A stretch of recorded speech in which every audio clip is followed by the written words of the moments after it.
Baik, untuk waktu ini kita nak melihat antara kemungkinan faktor lantunan skor ini adalah berdasarkan kepada beberapa perkara, terutamanya indeks persepsi rasuah CPI yang disebut bagi tahun 2023. Ia adalah yang pertama berdasarkan kepada pendakwaan dua bekas Perdana Menteri, yang mana peranan SPRM dan juga Peguam Negara dalam pendakwaan dua bekas Perdana Menteri ini yang meningkatkan faktor lantunan skor terhadap Malaysia dan juga negara. Yang kedua adalah berkaitan dengan kebebasan kehakiman di Malaysia. Sabitan bekas Perdana Menteri dalam kes rasuah SRC International menunjukkan kebebasan kehakiman di negara ini. Yang ketiga adalah berkaitan dengan indeks demokratik oleh Unit Perisikan Ekonomi pada tahun 2022 dan juga skor 7.3 per 10 dengan kedudukan ke-40 dalam indeks demokratik oleh Unit Perisikan Ekonomi 2022. Dan yang keempat adalah berkaitan dengan undi 18 yang mana walaupun wujud ketidakstabilan politik, namun penyertaan pengundi lebih tinggi disebabkan oleh undi 18. Ini antara empat elemen penting dalam faktor lantunan skor untuk CPI Malaysia bagi tahun 2023, yang mana yang terakhir adalah PRU ke-14 dan juga PRU ke-15. Berlaku peralihan kuasa yang lancar selepas kedua-dua PRU berkenaan dan menunjukkan bahawa prinsip demokrasi masih wujud dan juga dihormati. Dan perkara lain untuk kita lihat, ini adalah berkaitan dengan perkembangan positif yang berlaku selepas kerajaan perpaduan berkuasa.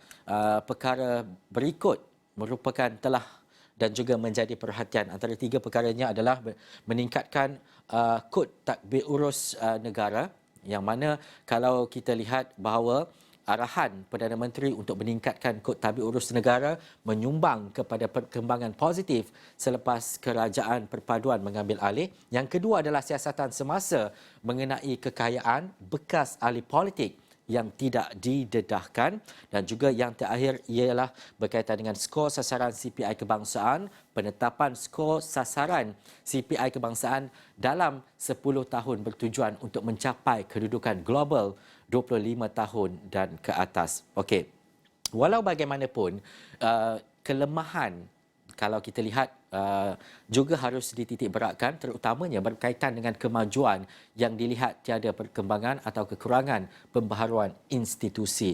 Ada tiga faktor penting. Yang pertama adalah berkaitan dengan kelemahan kepada kesinambungan berterusan amalan tadbir urus yang baik. Yang kedua adalah pelantikan ahli politik sebagai lembaga pengarah, dan juga adalah tiada perkongsian awam berkaitan dengan maklumat sokongan penting.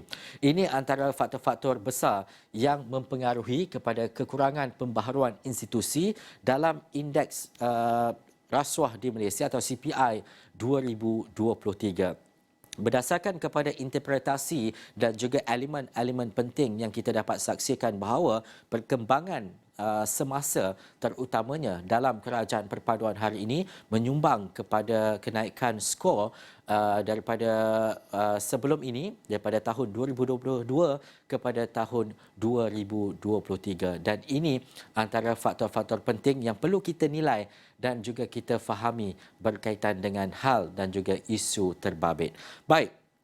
Di antara perkara-perkara lain yang perlu kita lihat, terutamanya dalam konteks politik negara dan juga hal-hal yang berkaitan dengan analisis menyeluruh membawa kepada perkembangan dan juga kebaikan kepada sistem demokrasi dan juga sistem bagaimana pengukuran ataupun ukuran indeks rasuah itu dicapai dalam beberapa perkara dan juga justifikasi yang penting, terutamanya apabila kita melihat kepada melibatkan dari pembayar cukai penting untuk kepada pengauditan yang perlu dijalankan bagi mewajarkan projek-projek yang dijalankan oleh kerajaan. Baik, kita tinggalkan dulu berkaitan dengan pencapaian negara dan juga dunia berkaitan dengan CPI 2023.